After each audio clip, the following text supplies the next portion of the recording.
Gustavo de Aristegui, San Román, diplomático y analista experto en Oriente Medio. Gustavo Aristegui. Gustavo, buenos días. Muy buenos días. Ha ganado en New Hampshire Trump. ¿Cómo afecta, sobre todo a la fotografía a medio plazo, que Trump esté ya puntito a puntito, si esos caucus en marzo le ponen ya como candidato frente a Joe Biden? A mí me gustaría decir que si nos ponemos en la tendencia actual y finalmente ganase Trump, primero las primarias republicanas no están hechas. Tiene que llegar a supermartes y ganar en supermartes. Supermartes es fundamental y ya veremos lo que ocurre. Si no gana en supermartes y finalmente Nikki Haley tiene el impulso de toda la parte moderada del partido y todos los extrampistas que piensan que el bagaje judicial y la capacidad divisoria que tiene Trump hoy, que su nuevo mandato sería más un mandato de reivindicación personal y de venganza, puede dar una sorpresa.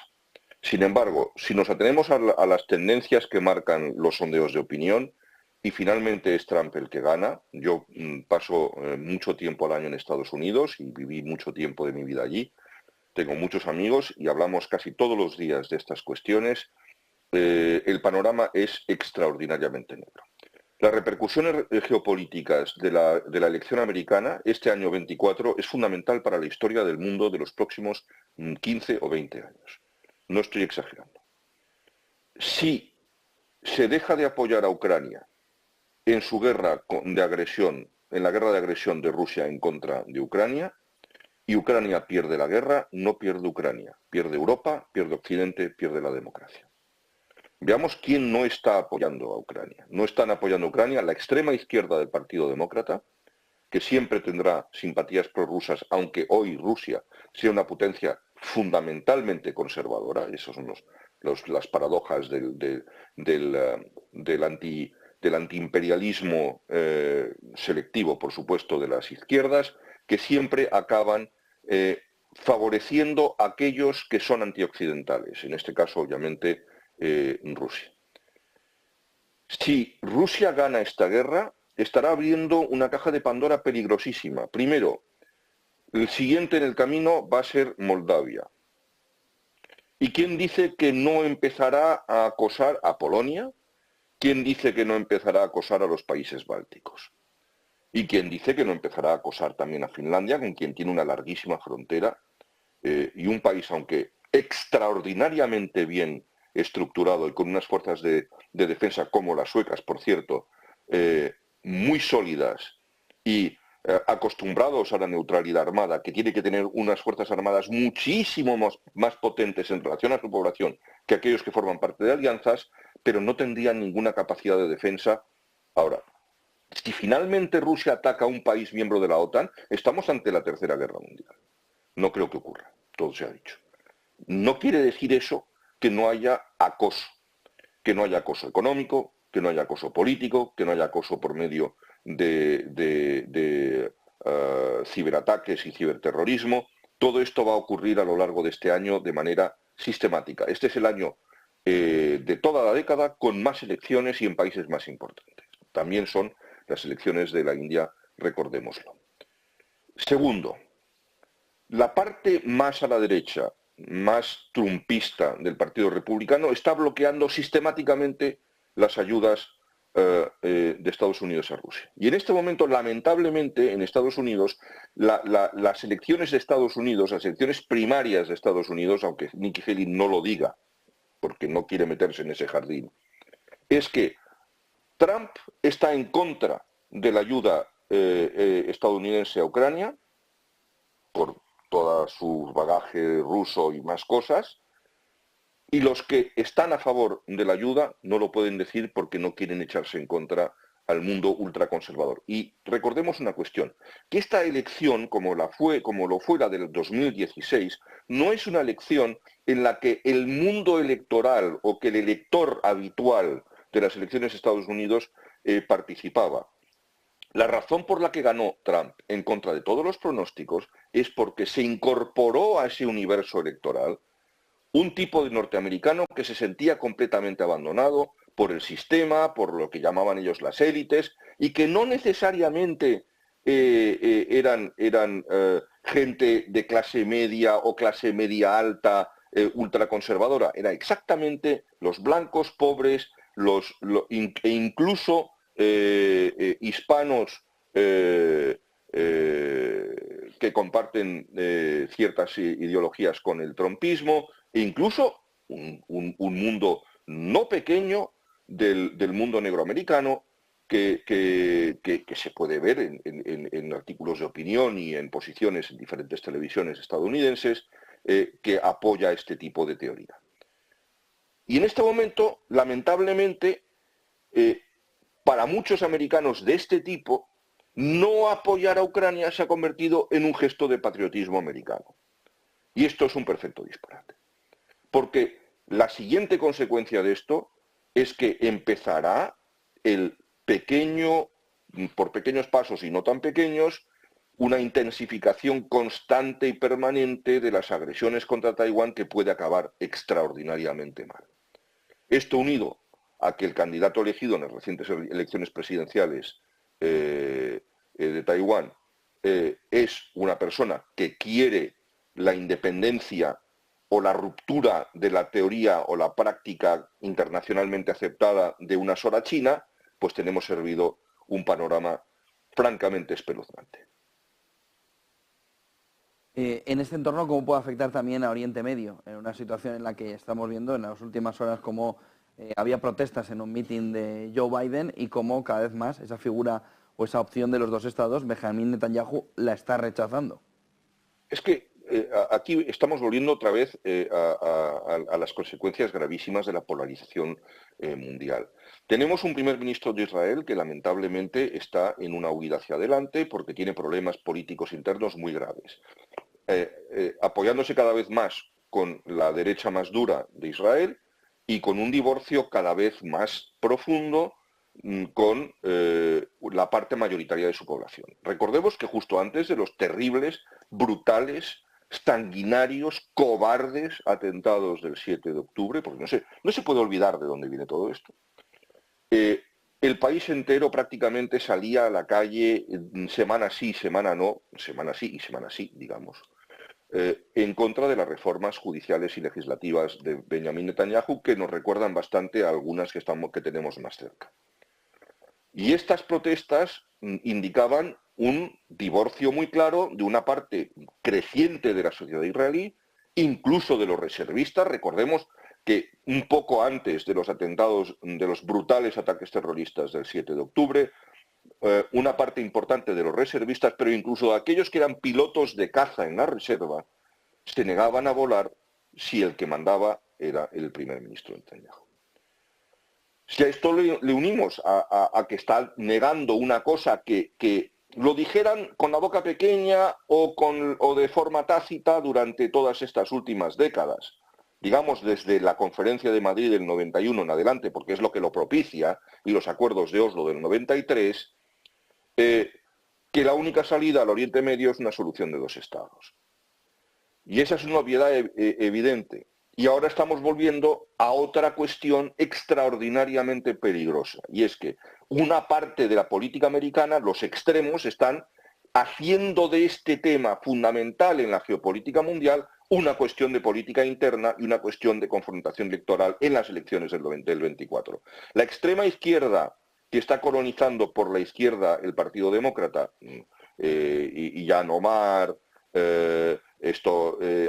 Alejandra Ocasio-Cortez, Cory Bush y tantos otros de esta cuerda, están manifestándose todos los días o propiciando todos los días manifestaciones que ellos dicen pro-palestinas y que necesariamente en este contexto son pro-Hamas. Pero por otra parte tenemos que la parte más radical del Partido Republicano y el trumpismo está empezando a integrar las tesis de Netanyahu, según las cuales todo aquel que propugne la solución de dos estados, que era una cuestión absolutamente apartidista y en la que había un consenso mundial, más allá de las ideologías y más allá de los partidos, es decir, que todo aquel que acepte o que propugne la solución de dos estados es necesariamente un pro-Hamas, que es un disparate. ¿eh? La solución de dos estados es la necesidad evidente para que haya paz en Oriente Medio. Y cuando se dice que existe ya un Estado palestino, como alguna vez se ha dicho lamentablemente, que es Jordania, no es verdad. En Jordania hay una parte de su población de origen palestino que está ya integrada y que son jordanos de todo derecho, y una parte que siguen siendo palestinos y que no tienen nacionalidad jordana, que no se les va a conceder la nacionalidad jordana y que no la quieren además, y que viven fundamentalmente en los enormes campos de refugiados que existen todavía en Jordania. Entonces, este panorama de confrontación, y estoy haciendo el diagnóstico ahora, no me atrevo a hacer la proyección, porque la proyección también es terrorífica. Si esta guerra, que necesariamente tiene que terminar con la derrota de Hamás, estamos favoreciendo a la larga a un actor extraordinariamente peligroso, agresivo y tóxico, que es Irán. Y es el convidado, no de piedra, en este caso muy activo, porque todos los problemas que se están dando hoy, intensificando hoy en Oriente Medio, tienen un origen común y se llama la República Islámica de Irán. Los hutis están armados, financiados, dirigidos, influidos, protegidos por Irán. Hamás, aunque sea una organización islamista, yihadista suní, está financiada, arropada, dirigida, coordinada y bendecida por Irán. Y después está la potentísima, peligrosísima milicia terrorista, nada de militantes, nada de patriotas, nada de nada. Milicia terrorista con decenas de miles de hombres armados, dispuestos a todos, armados hasta los dientes, con armamento extraordinariamente sofisticado, a la espera en la frontera sur del Líbano para dar un golpe y extender la guerra al norte de Israel. Y esta es la circunstancia ante la que nos encontramos. Pero es que entendamos que Chipre, que es la Unión Europea, está a 35 minutos de vuelo de helicóptero de la costa libanesa o Siria. Que Grecia está a 1 hora de vuelo de la costa siria o libanesa. Que tenemos la guerra en las puertas. Que Chipre y Grecia y Turquía forman parte de la OTAN. Y que en ese polvorín extraordinario, además de la mano negra de Irán, tenemos lo que queda de Al-Qaeda, lo que queda, que es mucho, de Daesh, del Estado Islámico, lamentablemente lo estamos viendo incluso en España, y esta inestabilidad está provocando, entre otras cosas, por ejemplo, que le estemos perdonando pecados gravísimos a un régimen que ha tenido espantosos episodios de vulneración gravísima de los derechos humanos, como es el régimen sirio, pero como es el mal menor, pues también se lo hemos perdonado. Todo este panorama, en medio de un año electoral en el mundo, en medio de las tensiones de China con Taiwán y en consecuencia en Occidente, las ambiciones expansivas en África, las ambiciones expansivas tanto de Rusia como de China en África y en Iberoamérica. Hoy en día Rusia está concentrada en lo que está, es en derrotar a Ucrania, pero en el momento en que eso no ocurra, Dios no lo quiera, ¿qué va a hacer Rusia con sus tropas extraordinariamente entrenadas ya tras años de guerra y con todos los excesos de producción militar, tanto en aviones, misiles, drones, etcétera? ¿Qué va a hacer con eso? Va a buscar una salida a aguas tranquilas. Llevemos esto al contexto africano. ¿Dónde querrán los chinos y los rusos establecerse con bases aeronavales? Porque claro, en este momento los chinos tienen una salida al Pacífico o hacia el este o hacia el oeste completamente estrangulada. Toda la ristra de islas y de estados archipelágicos que van desde Corea, Japón, a la Polinesia y obviamente Filipinas, impide una salida libre y fácil de la Armada, de la Marina de Guerra china, hacia el Pacífico Oriental. Pero la salida al Pacífico Occidental es a través del Estrecho de Malaca, que está también controlado por enemigos de China o aliados de Estados Unidos o ambas cosas. Y los rusos tienen sus salidas al mar a través del Mar Negro, es decir, de la península de Crimea ilegalmente ocupada, o de la base de Murmansk en el norte, que solamente funciona mientras haya deshielo. Y obviamente sus bases en Vladivostok, en la península de Vladivostok. Sería una bendición celestial para chinos y para rusos contar con bases aeronavales en el África Occidental. Yo lo dejo ahí. Miremos en el África Occidental quiénes son los aliados de China y Rusia. De momento no muchos, pero si hay un salto en ciertas cuestiones en las que no voy a entrar ahora y de las que podemos hablar otro día, y ese salto cualitativo se produce, entonces el siguiente paso es bases aeronavales a 3 días de navegación de barco de guerra de las costas de Estados Unidos en el África noroccidental. Y esta es otra pesadilla. Muchas gracias por toda esa fotografía y ese análisis, Gustavo Aristegui, San Román, diplomático, analista experto en Oriente Medio. Buen día y buen negocio. Buenos días y muy buen negocio. 9:07 de la mañana, abierto hace 7 minutos.